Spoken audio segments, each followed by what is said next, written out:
I'm Michele Lacerenza from PIONIRS. I'm going to start with a brief introduction about PIONIRS, our technique, how it compares with other techniques out there for NIRS applications. And after approximately 25 minutes, half an hour, we will start with a demo session.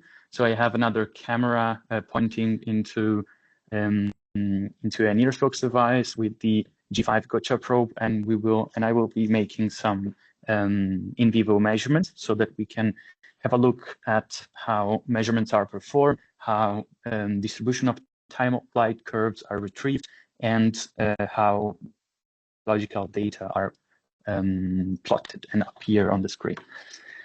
So if you have any questions during the meeting, I ask you to save them, store them in the Q&A box in the Microsoft Teams portal, and we will go through them at the end. If not, you can just raise your hand at the end of the meeting, and I will unmute the people who have questions, and we'll have a short, let's say, a roundtable and discussion about the questions you might have.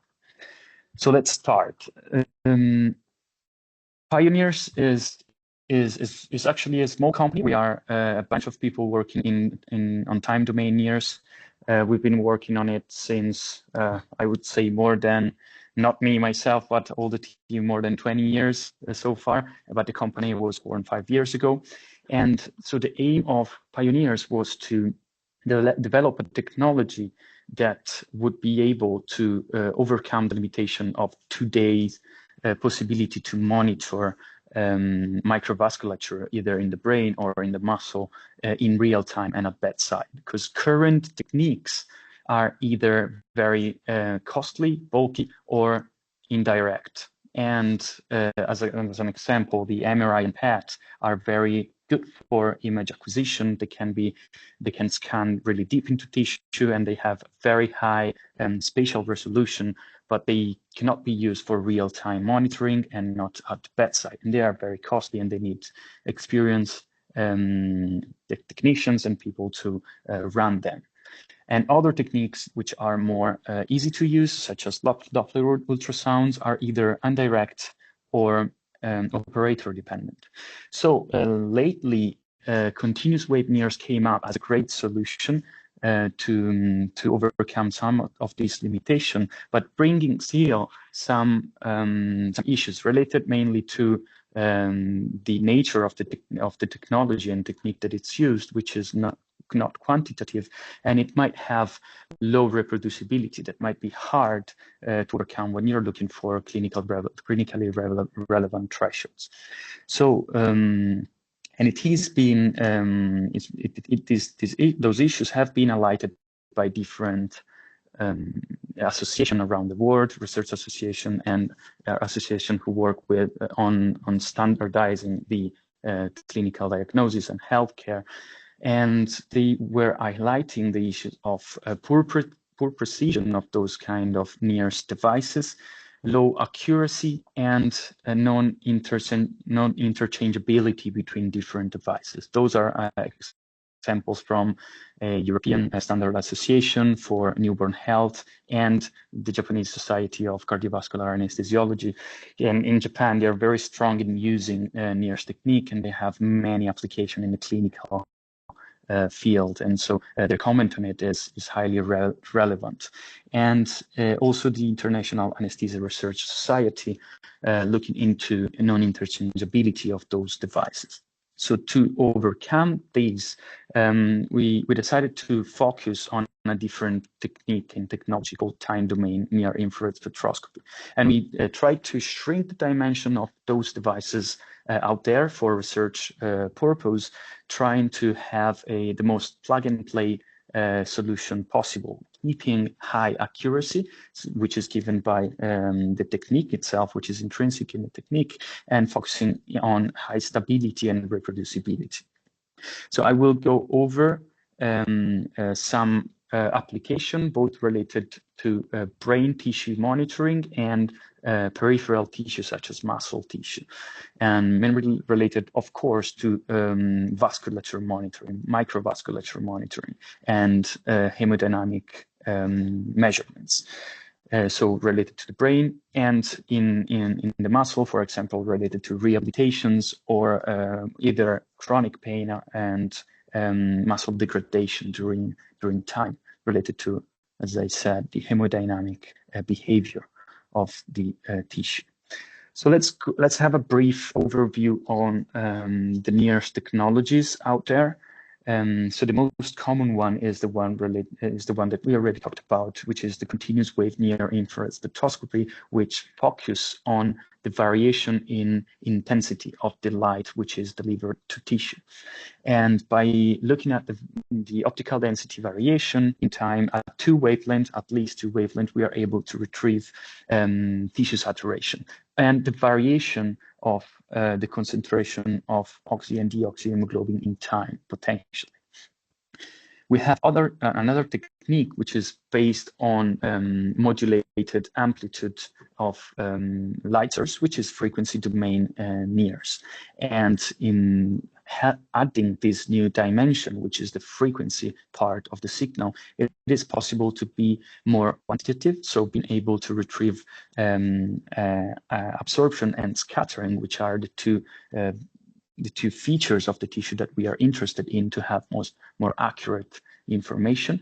And still this technique, although has got a couple of issues related to the intensity part of the signal, so it's more prone to have motion artifacts and potentially also problem with skin pigmentation or skin pigmentation bias.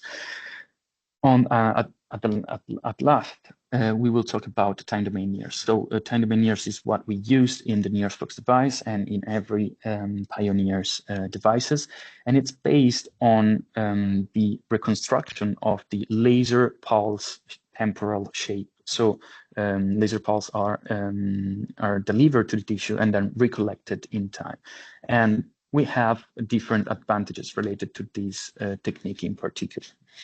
So here a little table with some pros and cons. So the greatest advantages of continuous wave NIRS are that it's very handy to use. The cost is limited, so it is much more accessible, and the dimensions are more constrained. So it is possible to make the device actually wearable, so as a smartwatch, for example. And some issues are related to the absolute values, which it is not possible to retrieve them with one or two source detection separation in continuous wave NIRS, and low reproducibility, mostly related to the fact that it is based on the intensity of the signal itself. We see other pros and cons of frequency domain versus time domain. One of them is related to the calibration, which it's most of the time needed for frequency domain NIRS application. And then, yes, motion artifact, as I was saying before. Temporal resolution is another pro that is given mostly to continuous wave NIRS, because they are able to make measurements faster, over 100 of hertz. And skin pigmentation bias is nowadays something which has been shown to not be significant into time domain NIRS measurements, while not yet in frequency domain and continuous wave NIRS application. Here are some example of how the devices look like. We have an Artinis device on the left, an ISS device in the center, and their NIRSBOX device on the right. So the devices who are based on frequency domain and time domain are generally more bulky, while continuous wave NIRS devices are much more wearable. And so having let's focus now on the NIRSBOX device. So which is our most plug-and-play solution, also apt for clinical application, because we've made our best to make optical probes and software open to also non-experts, which to make measurements as easy as possible, also highly automated. for clinical campaigns. So going into the details, the NIRSBOX device has got two diode lasers, two gain switch laser actually, one at 685 nanometer and the other one at 830 nanometer, two wavelengths to retrieve absolute concentration of oxygenated hemoglobin and deoxygenated hemoglobin. So we deliver light with fibers, optical fibers, and we collect light also with optical fibers. We will see the optical probes and details on the hardware later on. Everything is controlled by a system board embedded into the device, and we use the technique called time-correlated single photon counting to retrieve the temporal shape of the laser pulses. So what we do is single photon acquisition. So we have a single photon detector, and we are able to retrieve the full shape from the shape of the laser pulses. We're able to retrieve absolute value together with absorption, scattering, so reduced scattering, and this is in centimeters to the -1, and also differential path length factor, which is a value that in most of the continuous wave NIRS devices, also the clinical ones, like the In-vivo device, has to be fixed and is assumed a priori to have the saturation information in clinical application. So this is one of the main advantages of time domain NIRS devices. So other than the NIRSBOX device, we have different devices from the NIRSBOX family, a dual system device. Sorry, I need to unmute this other laptop, which is making, okay. And other NIRSBOX device, the dual system, it has got the chance to use two different channel, and the 4-channel 4-wavelength device, which is the NIRSBOX quad for spectroscopy application, to be able to also retrieve, for example, concentration of lipid, collagen, water, or either cytochrome C oxidase potentially, and then the NIRSBOX OEM device to be embedded in other system with other merging other technologies. So the as we saw, time domain NIRS is based on the study of the temporal shape of the laser pulse. The laser pulse is delivered to the tissue, and thanks to the modification in time of the pulse, we are able to retrieve absolute absorption, scattering, and then to retrieve oxy-deoxyhemoglobin. From oxy and deoxyhemoglobin in micromoles per liter, so it has got a unit of measurement, we are able to retrieve tissue saturation and total hemoglobin, which is important for the metabolism of the tissue that we are investigating. So time encodes depth. So the photon's arrival time is tells us about what's happening at the different tissue layer. So a big advantage of time domain NIRS is that early photons, so the blue one here in the slide, bring us information about superficial layer. So if we are looking at the brain, we are looking at extracerebral information, while late photons bring us information about the deeper layers. So if you are looking to cerebral monitoring or either functional application, FNIRS, we will be able to have a more accurate result and be more sensitive to deeper layers. So here is an example of the application in functional NIRS. As you will see in this video, the subject is going to sit down on the chair, and we have two probes, one located into the C1 EEG 1020 location for the lower limb motor cortex region, and one is located in the prefrontal cortex. So we are looking at two effects happening at the same time in the motor cortex.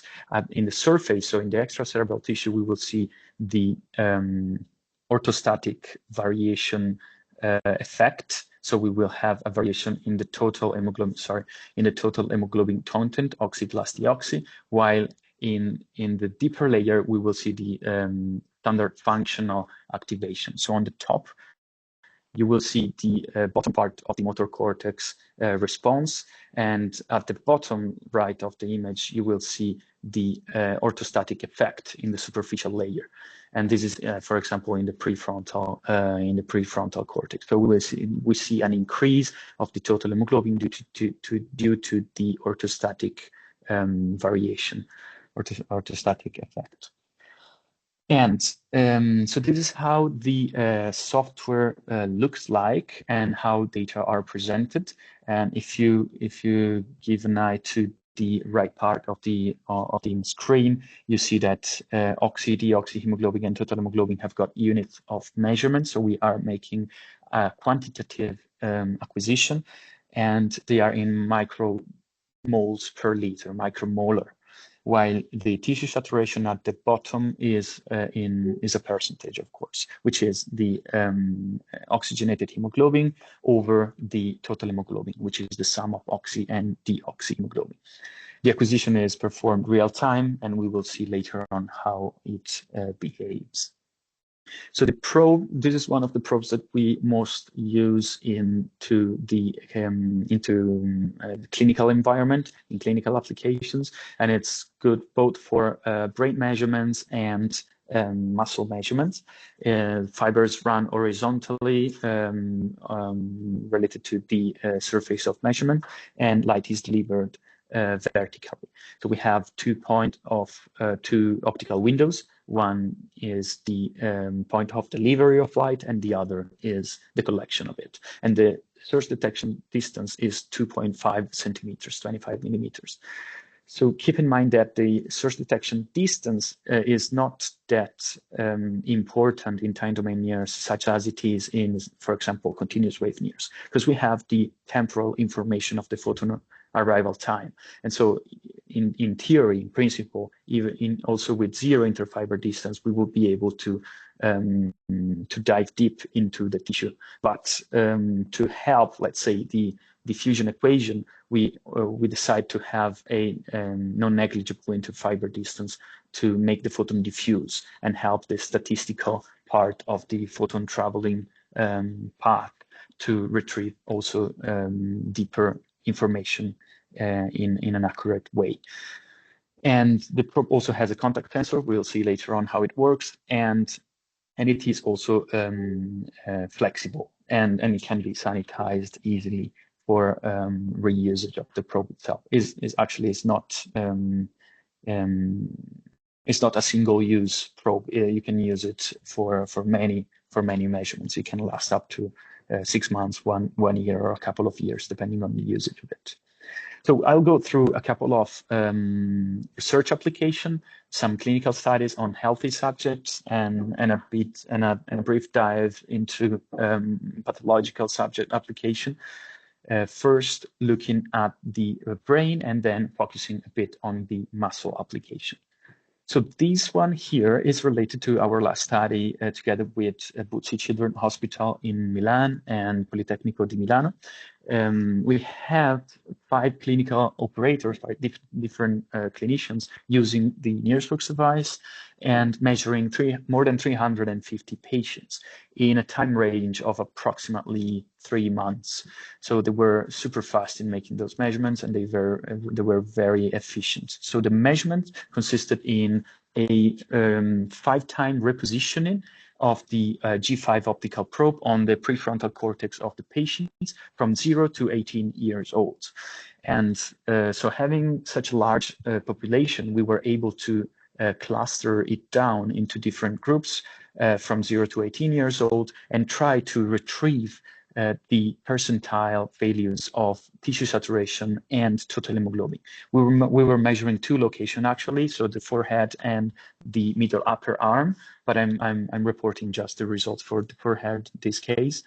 And what was interesting was actually that we were able to see a trend from 0 to 18 years old, and those studies made us able to retrieve various conclusions on the power of these kind of measurements and time domain NIRS technique. And I will go through them in the following slides. So the first one was the possibility to cluster those 350 patients in different phototype groups, and actually we used Fitzpatrick's score to differentiate different the subjects and to make the cluster from 1 to 6, depending on skin pigmentation. And what was good to see is that after some statistical analysis, specifically ANOVA, there was no significant difference between different clusters. So this means that the technique itself is not biased by skin pigmentation. And this is expected from the theory, because time domain NIRS signal is not affected by the first very tight, very thin layers of the tissue we are measuring. And usually these, so melanin and melanosome are present in the first 300, 400 microns of the tissue we are measuring, because we rely on the full shape of the distribution of time of flight, and those first photons have a very low impact on the retrieval of the absolute values. The second point was the operator independence. So we were able to group the patients measured by 5 different clinical operators and look for significant difference between the measurement made by each operator. And remember that each operator, so each subject had a 5-time reposition measurements, and each measurement lasted approximately 5 to 10 seconds. And this is the average of all the measurement for each operator. So no operator dependency, which is very good for clinical application. And then, thanks to the repositioning protocol, we were able to measure the precision and reproducibility of the measurements. And it came out that the variability between repositioning was lower than 1% related to the tissue saturation values, and lower than 4 micromoles per liter related to the total hemoglobin. And this is super important in clinical application when you're looking for clinically relevant thresholds. So this is another study made by the team at Politecnico with a time domain NIRS device and a continuous wave system, showing that with actually it was the INVOS device, a clinical grade CW system, and showing that the error bars between different subject is actually very much shrinked, and this makes it able to define a threshold, for example, in this case between before and after transfusions in neonatal intensive care units.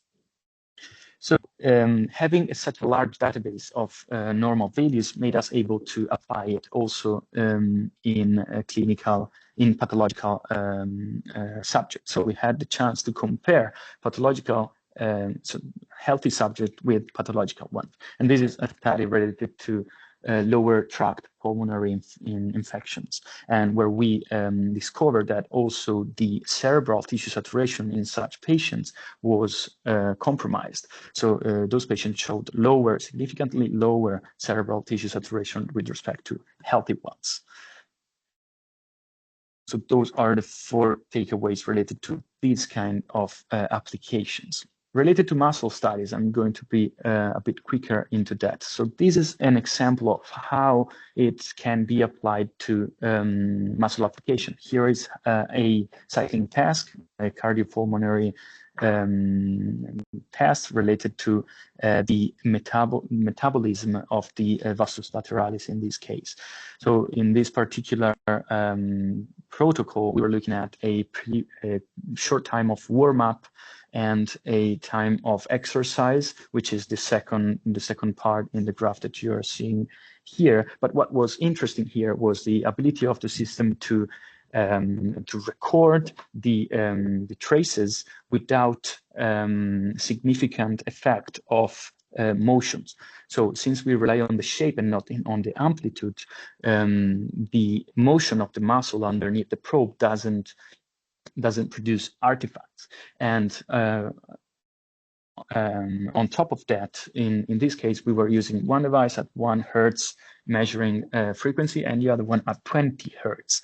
And going that fast made us able to look at the fast hemodynamic variation. So this is a brief graph related to what happens during motion, for example, into intensity-dependent measurements.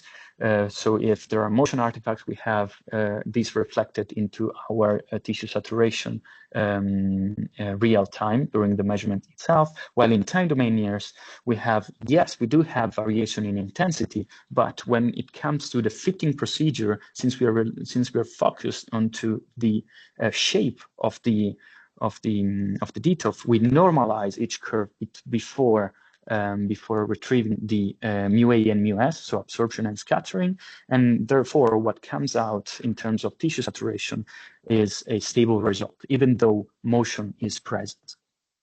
And here is an example of what can be done with fast acquisition measurement.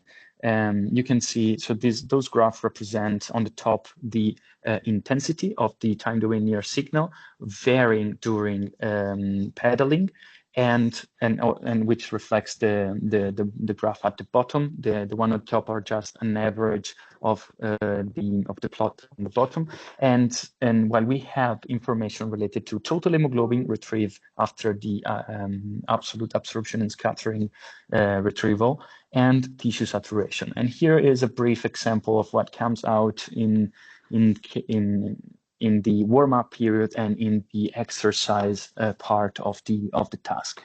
And we see different behaviors into total hemoglobin and also into tissue saturation. So those are preliminary results. We are looking at these results with a team of researchers in Marseille, and we will hope to come out with good insights in the future. So other than real-time measurements and fast acquisition, time domain NIRS, since it is a technique which is very reproducible and stable in time, even for very long period of time, such as days, months, of years, it can be used for longitudinal study. And it is a powerful tool to do so, because you are able to compare different population, both between them and in time. And here is an example of a study made in collaboration with Simone Porcelli and his team at University of Pavia. And they were looking at bed rest, the effect of bed rest in the vastus lateralis muscle.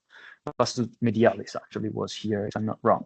And here are reported the preliminary results related to the resting state of this subject before bed rest, after 10 days of bed rest, after 20 days of bed rest, and after bed rest is finished. And we see that it is important to check for the differential pipeline factor variation, and also, of course, for the tissue saturation in this kind of subject. BMI was recorded here as well, because we know it to be a affecting factor for most of NIRS measurements. So I'm going to quickly wrap up on a brief intro on possible probe solution and optical probes in particular. So here is an example of the MANTA probe, which is a brand new probe that we are developing right now for the dual channel device, which is very thin and flexible. And this is the holder that can be used to be paired with the probe to make, for example, bilateral measurement. The probe, so it has got different connection, and it can be assembled in different ways to adapt for different applications. And this is how the two independent channels measurement can look like. So of course, it can be used also to monitor both the brain and the muscle at the same time, or two muscles, or two regions of the brain, for example, right and left prefrontal cortex. And one of the other development that we've made so far is related to this compact multi-distance time domain NIRS probe, which is also MRI compatible and can be used to make measurements in real time compared with MRI. and it has got 10-meter fibers and waterproof, and can be used with variable source detection distances. So I want to wrap up with a brief information about this study, this European project that we are working into. So we work a lot with researcher developing new techniques, new technologies, and new solutions for this kind of application. And here in particular is related to the brain metabolism of neonates and preterm neonates. So for a device which combines time domain NIRS and SCOS with in collaboration with ICFO, the team from Turgut in Barcelona, for this kind of application in neonatal intensive care units. So I will switch now to the, let's call it demo session, where we can have the chance to have a look at the NIRSBOX device together. Here on my right, you can see the NIRSBOX system on and working. And here I have the G5 optical probe in my hand, which is the one that I was talking about before. And so we see the two optical windows, and this is the instrument response function box, what we called IRF box, which is used to acquire the instrument response function, which is needed to perform the fitting and retrieve the absolute absorption and scattering properties of the tissue. So what you see here on the screen, I'm going to zoom in a bit, are the two wavelengths. So we're looking at 685 nanometers and 830 nanometers. And the two wavelengths are acquired every 500 milliseconds, and here the full width at half maximum, just for information, is around 150 to 100 picosecond. So if you see here on the bottom axis, the x-axis, we have a nanosecond scale, while on the y-axis we have the intensity. So this is the temporal shape of the instrument response function. You see, if I take the probe out of the instrument response function, what we see is an horizontal line, which is the ambient light. Actually, we are looking at room light right now. And if I place the probe back on the instrument response function box, it automatically recognizes that the probe is in its holder, and it enables the lasers. If you might be able to see also the laser LED light on the front panel of the device that turns off if I take the probe out of the holder, and it turns on if I place the probe inside the holder. And this inside the optical probe is a contact sensor, and it's used for safety as well to enable lasers only if the probe is in contact with the tissue or its holder. You might be able to see it real time here, the red light popping up.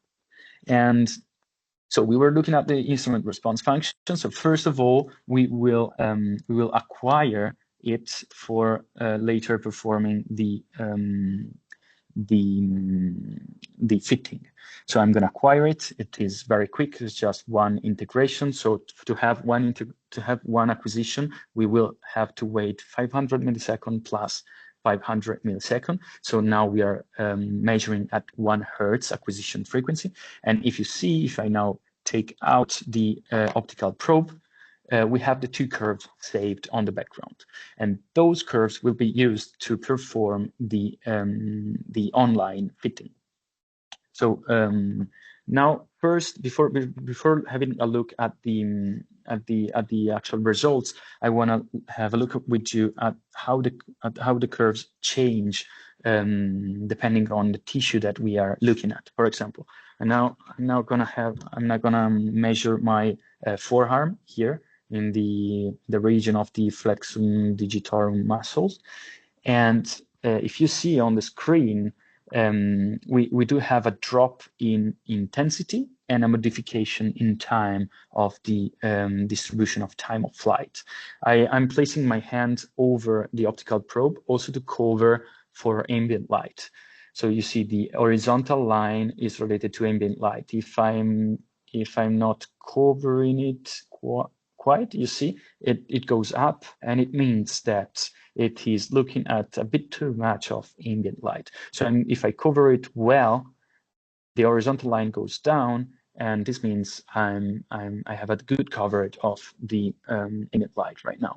So I'm gonna have to use my two hands also to control the software. So if I'm moving the hand here, it's because I need to change the settings. So if you see on the top right here, we have red squares, and so this indicator is related to the signal to noise ratio. So we want to have a count rate, so a photon count rate, which is a number of photons per second, which must be usually around 1 million of count per second. So what I'm going to do is to trim the laser power of the two wavelengths to reach that target. So here I'm gonna trim L1 to reach around 1 million count per second on L1, and trim L2. And you see that the squares on the top right become green. And so we are good to go with the measurements. I'm going to zoom in a bit more to show you a bit better how the curves change. So if you see here, if you notice, the light blue curve is what the laser pulse how the laser pulse looked like before being injected, being delivered to the tissue, while the blue one is now the laser curve relative to L1, related to after the propagation into tissue. So here we see instead on the other side, we have the purple one related to instrument response function, and the red one related to the actual propagation of light into the tissue. And here now I'm gonna show you how the curves change if I'm looking at a different spot. For example, the forehead. So I'm gonna use the same optical probe. Just keep in mind before I switch, keep in mind the shape of those distribution of time of flight before I change location. So now I change location and I place the probe on my forehead, and you should be able to see a very big difference in the pulse shape. So count rate is also higher. So I'm gonna lower it a bit to have a count rate similar to what we were looking at before. And you see that the broadening of the curve is much more, and also the delay in time of it has increased. And this is related mostly to a lower absorption in that region and a higher scattering, which pulls my curves later in time. And so I'm going to go back onto the muscle, and you see higher absorption and lower scattering brings to a thinner curve and lower amplitude. So I'm now going to enable the fitting process, so we will be able to see the absorption and scattering coefficient. So now I'm back on my forearm. I will enable the fitting and view the fitting results. So here now on the screen, you have on the top the absorption of the tissue, which is around 0.3 and 0.4, the two wavelengths related to the muscle tissue, and scattering, which is around 10, let's say. So now I'm moving a bit around, and at the bottom you have the differential path length factor. And so it's just, this is something, let's say, new with this technique, which is possible to retrieve all this information at once. And so now I'm going to switch from the forearm onto the brain, and we will be able to see the differences in absorption and scattering values. So now, as you see, we have a lower absorption, so around 0.1, 0.2 at the two wavelengths that we are using, and an increased scattering value, so around 12, 14 at the two wavelengths. Also, the DPF increases. We were around 4 for the forearm location, and now we are around 6, 5 for the forehead. So this is the first step of the analysis. Now I'm gonna close this window and move to the what we call the medical user interface, which will give back to us the physiological information. So what we are looking at here is oxygenated hemoglobin, deoxygenated hemoglobin, total hemoglobin, the one that we were looking at before. So this is the screen is what we were looking at before in the slide, and the tissue saturation. So it is recorded also what I was measuring before. So the big drop that you see in the middle is related to the measurement I was doing on the forehead, and we do expect a big variation of total hemoglobin in forehead location compared to the muscle location, because the muscle is generally more irradiated, and so there is more hemoglobin content in it. And in the brain is that we are also passing through the bone, the skull, and so this is the reason why we have this drop in total hemoglobin. So just to now show you a bit, I'm going to just go back to have a look if we do have good signal to noise ratio. Yes, everything is green. And I'm going to move into the medical user interface. And now I'm going to show you a bit of what happens. So one thing I wanted to show you first is motion.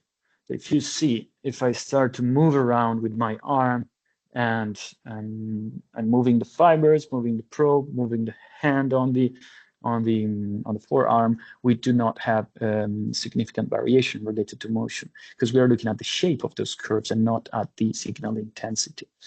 And now I'm gonna make a brief task, so an isometric contraction of these muscles, and we're gonna follow up the desaturation, hopefully the desaturation of the muscle during the contraction. And I'm just gonna add a tag when I start. So I'm gonna start now contracting the muscle, and with time, we should see that the saturation of the tissue in the region that we are measuring drops. So you see, if I keep holding the fist tight, we should see the saturation dropping without a big modification of the total hemoglobin. And the big saturation drop is mostly related to the deoxyhemoglobin ramping up. And if I keep holding the fist and pushing, we should be able to see a continuous drop until my let's say my arm cannot keep it more, and we should reach a kind of compensation of the hemodynamics in that region where the tissue saturation kind of reaches a plateau. And I'm sorry for the not, let's say, physiologically correct definition of what I'm saying, but I leave it to the physiologists and the clinicians to describe it better than what I'm doing right now. And so I'm going to add another tag. Actually, I'm not going to add a tag. I'm just going to release, and we will see what happens once I release the fist. So 3, 2, 1, release. And I'm going to go back into the resting state. So what we should see is a fast reoxygenation trend and going back towards the baseline values that we were having at the beginning. So it is reported in literature. There are many studies reporting different trends. The different trends are related to different level of training and different also pathological conditions. So this is something that it's used a lot in research. And here we are just going to have a look at the time traces. And so here we are back to approximately the baseline values that we were having before. We also see here a little hyperemic peak in the total hemoglobin there, right after the release of the fist, and And so here we are with the measurements. So I'm gonna just take off the probe 1 second and gonna place it back on the forehead. So to show you the results also in the forehead and how they change compared to the muscle measurements. As you see, total hemoglobin reflects exactly the drop that we were seeing at the beginning of the exercise, well, of the measurements. The drop that we saw at the beginning. So we are more used to in adults to a total hemoglobin which is more around, let's say, from 85 to 120 micromoles per liter, while tissue saturation doesn't change, let's say, significantly, and it depends a lot on especially in the peripheral location, depends a lot on the condition of the subject. And so yes, other than that, so this is the tag options that we have in this kind of software, and there is also this kind of snapshot options where you can take a screenshot of what you are measuring. Now I'm gonna close this window and I'm gonna go back here on the software interface. Let me just drink some water before, because we now can slowly switch to the Q&A session. Just before it, I will show you so I inserted the probe back into the holder, and I'm gonna have to trim back the lasers to go back to how the curves were in the initial condition. So just to have so since we have 5 minutes more, I will show quickly you also the features related to the reproducibility of the measurements. So I'm gonna go back here on the arm and enable the fitting again, and going back to the medical GUI. Let me clear. So it was seeing random number in the holder because it's fitting just itself. So I'm going to go back to measuring the forearm and show you the results if I decide to just take off the probe and put it back on to have a look at the reproducibility of the measurements itself. So I take the probe off and on again. And here again, take the probe off and on. And you see the variability after repositioning is very low. So the precision, so what we call precision in the repositioning is high, so lower than approximately 1% on average in those kind of measurements. So before closing up with the demo part, let me place this back into the holder, and I want to show you the MANTA probe, the probe that you were looking at before in the slides.